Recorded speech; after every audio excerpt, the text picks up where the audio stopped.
Going to talk a little bit about first thing on the agenda. Yes, you seen? Okay, let me check it here in a second.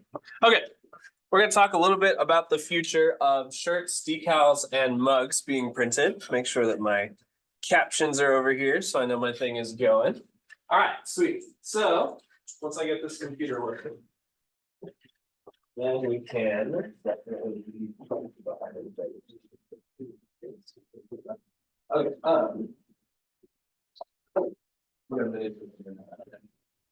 I haven't been a little long enough,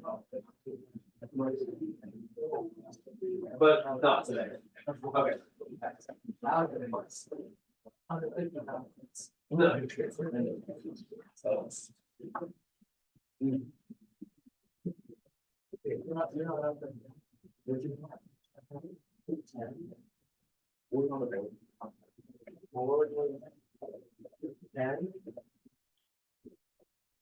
Eight, 5, 9, 10,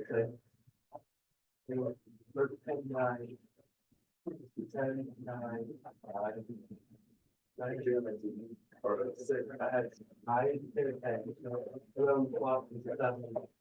And I had 5 pair and I did it yes.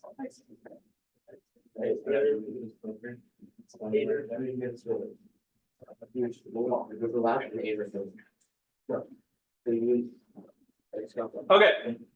Hey, it's right here. Enough. Go on. Okay, so we're gonna talk a little bit. Ooh, my sense got turned up. Okay.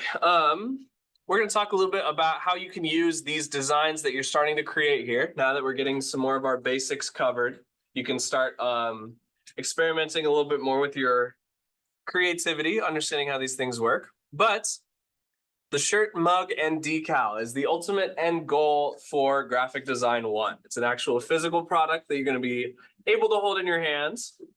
And if no design inspiration is coming once we get to that point of the year, you will have a solid catalog, a solid portfolio built up of a bunch of different projects. And this color project is one of the ones that very quickly makes something that's very cool, very visual, and prints really, really well on the t-shirts. So what I wanted to do, what Mr. Hendricks and I have decided to do, is that we're going to show off some of this at this point in the year so you can start thinking forward to your t-shirt, decal, or mug designs. So let me pull that up real quick. I think it's right here. Cool. So I'm going to zoom in a little bit. This is from Mr. Hendricks's last semester, so it's going to be a little bit off. Obviously, we can't turn those in by the 12th. But if we scroll down to some of the samples, you can already start to see some of these geometric like color action pieces here, as well as the color relationships combining some organic shapes with some geometrics, all happening in these mugs. You can really see it right here in this example or this example. So these projects that you're doing already that we're going to finish up by Wednesday, I saw there were some questions in the discussion boards while the sub was here. Thank you guys for being good for the sub, by the way. I appreciate it. You can start to see that these are intentionally using color and mixing organic and geometric shapes to create these interesting visual compositions. This one's really solid. I like this one the most. But this project, if you aren't able to come up with anything or you're too busy to do a full custom t-shirt, mug, or decal, you will have a solid backlog of projects that you can apply that print really nicely, starting with this project 4.2, the color design assignments. We just wanted to show this off a little bit. Some of these are a mix of student examples and just kind of examples that Mr. Hendricks has found in the world. We have a video process that we'll get into later that he and I made. We'll get into this more later, but I wanted to give you guys a preview that you can use this assignment that we're working on currently for your custom object, your piece of merch that you're making for the end of Graphic Design 1. All right, so we're going to talk a little bit more about the elements of design with color. We're going to focus specifically on using the polar grid tool today to make our wheel of tints and shades. And it's a little bit of a process. It's more blending, but you're blending with black and white this time. And I will show you in Illustrator right now. So you're welcome to follow along with me now, or in the Zoom room later, whichever works best for you. I'm gonna open up the Zoom room, or not the Zoom room, Illustrator, so I can start using the polar grid tool. So I believe this is where we were at in, if it would open, that would be cool. There we go. So this is how far we've made it, right? This looks familiar with the primary colors of red, yellow, and blue. Remember, these are the pigment primaries. So these are ones when you mix powder together to get ink with a binder of some type. But these three together are primary colors. And then we did our secondary colors, mixing the primaries, right? Does all sound familiar? Then we did tertiary. This is the mix of the, from primary to secondary, you get a tertiary color. We remember this, right? Cool. So a really useful keystroke that I'm using all the time, another name for keystroke is like a keyboard shortcut. If I highlight all of these little pieces here, or actually let me show you first. If I tried to move this as a whole, it would totally bust apart because none of these are actually connected together. We've just laid them out in such a way that it looks that way. But what you can do is with your selection tool, click and drag to highlight everything that you want to group together. And then if you hold the control key and press G, that is going to not fuse them, but it's going to group them together so that when you click on one, it moves them all as an individual sort of single unit. And you can always right click to ungroup that if you need to move the specific parts around. But we go back to that. Now we're grouped together. I can easily move my or resize my primary, secondary, and tertiary wheel when I to that size if I need to. I appear to have lost fill on that one for some reason. So I don't know what that's about. Let's see if it does it again. If I shrink this, does it take away? No. Okay. Oh, it just matches the background. Okay, that'll do it. All right. So the tool that we're going to be focusing on today actually lives underneath the line segment tool on Illustrator. So if you click and hold on the straight line, you're going to see underneath the spiral in the grid tool is the polar grid tool. So maybe you've heard that term polar when it's talking about bears or talking about molecules in chemistry. We're making something kind of like that visually, at least. It has nothing to do with actual chemistry or the Arctic or anything like that. So anyways, if you click and hold on the line segment tool, that's going to get us a polar grid tool. And what I want you to do is not click and drag, because we're going to configure this before we start doing any clicking or dragging. So I'm going to Control Z to undo that. Instead of dragging, I'm just going to click once in my artboard and I'm presented with the polar grid tool options. So anytime you need to customize a feature or like an aspect of Illustrator that you are, this works in the other Adobe products too. Instead of clicking and dragging, you could just click once and set custom parameters, another name for settings, on your thing that you're trying to do here, like the polar grid. So what I want you all to do is set the concentric dividers. This is a word that means the circles going around the middle. This is kind of like our sections. You want to set that to 3. And you want to set the radial dividers. This is points coming out from the center, like a radius. We're going to set that to 12. We have 12 total hues. If you remember back to last week, hue is a vocab word for, it's another name for color.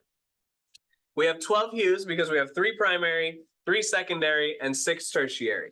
Makes 12. So once you click OK, that is going to give us this spider web, which is kind of funky. Oh, that's weird. Okay. Going to give us this kind of funky, kind of not quite perfect circle here. It's not exact. Well, actually, it might be. It just looks a little egg-shaped to me. So let me try something real quick. Make sure I got it correct. Yeah, that looks more better. Okay. So if yours comes out egg-shaped like mine just did, what you can do is this time you will click and drag, but because it's got the correct amount of settings, you can do that and it's okay. If you hold shift and then click and drag, it's going to create this spider web sort of looking situation. And then we let go of the mouse first and then the shift key. You will have a perfect circle that is divided up into all of these little sections here. So we're not quite done yet. There's a little bit more we got to do. I'm actually going to highlight these and center them real quick. I don't know where my align tools are. We'll get more into the align tools later. There we go. Okay. So what we do now, if you click on this and you try to change the fill, it's going to fill the whole circle. Because right now it's currently working as a single shape, single polygon. We can't change the specific layers, which is what we're trying to do. So we're going to use the Pathfinder tool, same thing from the shape unit, to kind of create this like an apple core, where we're going to slice it on all of these different overlapping sections. And then that's going to allow us to configure the pieces within. So I'm going to highlight the whole thing. It's currently grouped together, so you can click anywhere on it, and it's going to take the bounding box around the entire outside here. And then I'm going to go to Window, go down to P, because remember, it's alphabetical order, to find my Pathfinder tool. And then I'm going to click right here on the bottom left, right under the word Pathfinders on this divide button. When I do that, nothing happens. Nothing happens visually, at least. What has happened is we've put a slice on all of these different pieces and created all of these individual shapes here. But when I click on it, you see that it still selects the entire polar grid. It's because remember, whenever you use the Pathfinder or whenever you use a shape building tool, it's going to group those overlapping shapes together with one another. So to ungroup them, you're going to right click or middle finger click and then go down to ungroup. And what that does for us is allows us access to all of these different slices, which we're going to build our tint and shade and regular hue window out of. But you may notice that the outside edge, for some reason, does not split evenly. It does not go nicely into the smaller chunks that we're looking for inside of these pieces here. So what we'll do is we're just going to delete those. If you've done it correctly with the Pathfinder tool and ungrouping, you should be able to just remove these 4 quarters off of the polar grid like this. And then you could just delete them. And that leaves us with what I'm going to switch from calling the spider web to calling the pizza. Okay? So the pizza has some distinct sections, right? It has the crust, it has the tip, and it has the middle like topping part. I don't know, it doesn't have a very good name. But the crust pieces are going to become our a duplicate of this wheel, but it's going to go around kind of like a donut shape. The topping section is going to become our tints wheel. That's when you add white to a hue. And then the middle, I forgot what I called them already. The point, the corner of the pizza is going to become our shade wheel. The opposite of tint is shading, which is adding black to a color to make it a little bit darker. Okay, what does all this yapping even mean, right? What you need to do right now is hold Shift on your keyboard and then click on each individual crust piece around the outside of our slide or our whole pizza here, like this. And you're just going to click and drag that off to the side for now. Since you have them all selected, it's going to move as a group. If you want to Control G to make it a little bit easier on yourself, you can do that. But that leaves us with we gave our pizza a little buzz cut, and now we just have toppings and corners with this crust piece around the outside. If you grouped yours, you will need to ungroup it, but I did not group mine. So now what I'm going to do is go around my crust, clicking individually and sampling these colors in order. So this is color number 1, color number 2, 3, 4, all the way up to 12. And that's going to look something like this. I click on my crust, I press I to get my eyedropper, and I sample the color. V, click on the crust, I, sample. And I'm just going to work my way around the wheel, V, click on the crust, I, sample, until I get the exact same progression of colors that I see in the wheel that we created last week. Just kind of chugging along around the outside edge here. There we go. Sample that. V, crust, I, purple, V, crust, I, magenta, V, crust, I don't know the name of this one. And this presents us with the exact same wheel right here, but without the direct relationship that happens with the this version of the visual expression here. This is going to be helpful when we create our little color scheme diagrams. And this is also really helpful to help you quickly understand complementary color schemes, split complementary color schemes, right? We have our husky colors right here. If I click and hold on my line segment tool, there's your husky colors. Let's make that a little bit bigger. Okay. This color wheel allows you to see how different colors relate to one another directly across the way. So if we look at red and this green, these are complementary colors because they're direct opposites on our crust half of our color wheel.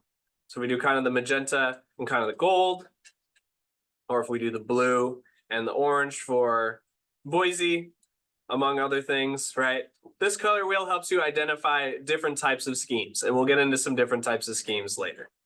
But that now leaves us with the topping section of our pizza and the tip section of our pizza. So these two pieces, we're gonna add black to the tint, or black to the shade portion, the tip portion, and white to the tint portion, or the topping half. So same process that you did to shift click around the outside edge, we're gonna do for the toppings, the middle section of our pizza here.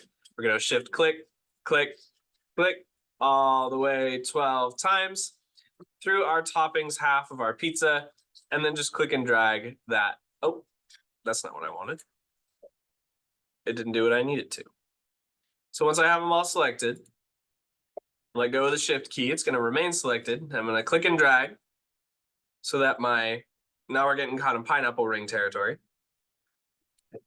My three polar grids have been kind of sliced on all of their edges to create 3 separate sections here. Now, this is where you're gonna be doing a lot more blending.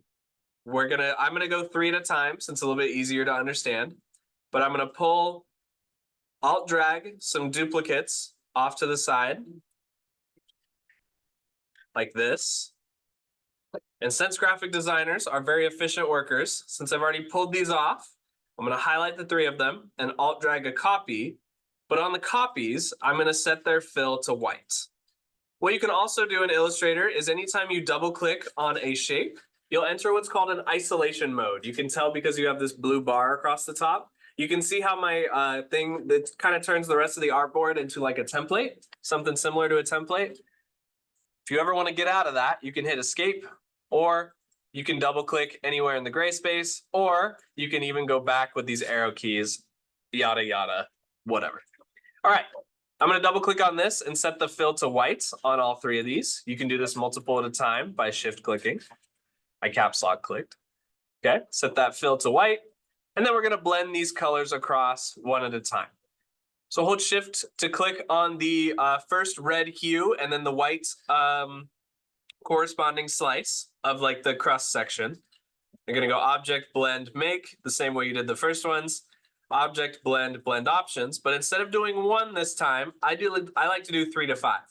And you can see this gives us this nice range of tints for the red color that we can put on our peach ring, our pineapple ring piece up here. And it's gonna repeat this process in 3s. So do the yellows, do the bluish greens, and then do the purples, blending each of them across. So object, blend, make, object, blend, blend options, set that to specified steps, make it about 3, not 23, that'd be a little crazy. And then we're just gonna go across, repeating that process. This is why it helps to do it in 3s, because it's easy to get lost. Specified steps to 3, and that gives us 3 tints right in the middle here that we can sample. The important thing to understand is that you have these ranges here. We could even, if we wanted to, recreate the color wheel like this. That might be kind of cool, a kind of cool effect, but I'm not going to do that. You have a range of tints here that you can sample any one of them. I typically go off the middle, but you can sample any one of them. The only thing is, the ones that you sample have to be consistent amongst all of your tints and shades. And what I mean by that is if I choose this second hue right here, right, I have to sample that same hue for each of my future tints as well as all of my future shades. So I actually am going to sample that second one instead of the middle one. It's a little bit clearer what the saturation is on those. Okay. Press my eyedropper, and I only am clicking on that second one for each of these. And then this is a little bit more of a process, but these are tools that you'll get to just keep. You'll always have access to them, and you can easily reference them back in other projects, including the ability to just sample them real fast. So I'm going to go through this process for tints real quick, and then we'll do shades, and then go from there. So next up are the yellows. So I'm going to alt drag a couple yellow greens off of there, highlight them, alt drag down, set the bottom 3 to whites, and then I'm going to blend each one of them individually. So object, let me turn off my target. Object, blend, make, object, blend, blend options, set its specified steps, make it about 3, and then that gives you your range of tints. So I'm not going to narrate that entire thing. You can do these on your own or follow along later. We're going to stay live for the meantime. But for right now, I'm just going to quickly go through these tints as fast as I can. And you can work ahead of me or work with me however you'd like. So right now, you're just building your tints and shades from the polar grid situation.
Real quick, we're going to repeat this process for shades now. You can see, if I just delete these 3 real quick.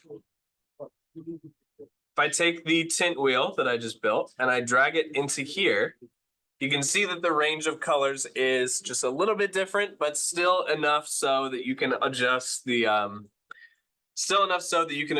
how tinted or how shaded the colors become. Now, this is up to you. This is just a process to show you how you can tint. Kind of think about this like digitally mixing paints. You don't have to put your circle inside of the other one, but I'm just going to repeat this whole process for the shades now to get my tips right here so that I have 3 distinct color wheels that I can reference later on. So, going to get into that process. In the Zoom room, I'm going to speed these up so you can see them in fast motion and it won't waste too much of your time. Okay, that's what I'm doing right now.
Nice. Back to recording. Okay, so now you can see I have before me 3 separate color wheels that range. Oh, that's not what I wanted to do.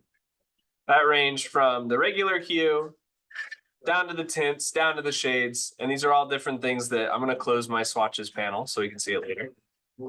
But here we have our 3 separate color wheels. We got hue, tint, and shade, all in the same organizational spot. And you can all see how they interact with one another. It works the same way on the shade circle. If I zoom in on this color wheel, going straight across where they touch right in the middle, directly 1-to-1, is a complementary relationship. If you go 1 and then split it, we'll go into this more later. But you want to keep these.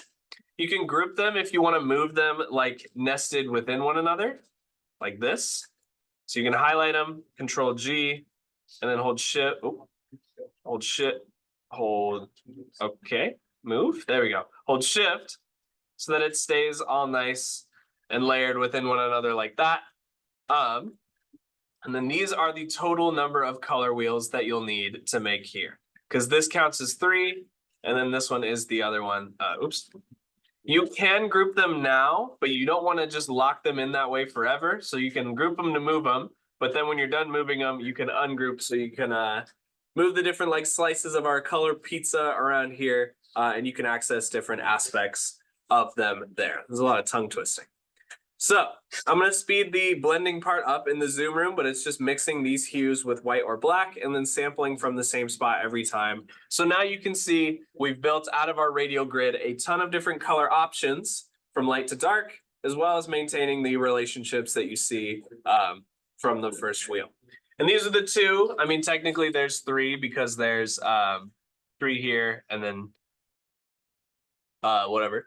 But these 2 are the color wheels that you should have as tools that you'll submit as part of 4.2. And during your block day, we'll get into more how you can use color schemes and create them into the final design. But these 2 need to be included. These 2 technical shapes right here need to be included in your final submission. If you already submitted on Friday, that is totally fine. I extended the deadline to Wednesday, so we still had some time to work on these. And so I could show you the more complex kind of tedious breakdown of the polar grid tool. But if your artboard is looking like mine, where you've got these 2 pieces on there, you're pretty good to start up on the block day. So with the last 10 minutes, just try to get as much of this polar grid done. I'll process the Zoom room as fast as I can. That should be up before the end of the day, closer to the end of the day, because I got to do some editing. But anyway, there's that for you. This is where you should be on the block day when you guys come in on Wednesday. So I'm here after school if you need extra help. Don't forget to sign up for a flex before the end of 7th period, because it'll default you if you're not signed up by 8 a.m. tomorrow morning. And if you want to go somewhere, like my class especially, to finish this up, you should sign up now. Okay, that's all I have for you for today. Thank you for listening and for waiting for me to finish this. I appreciate it. This will be up shortly.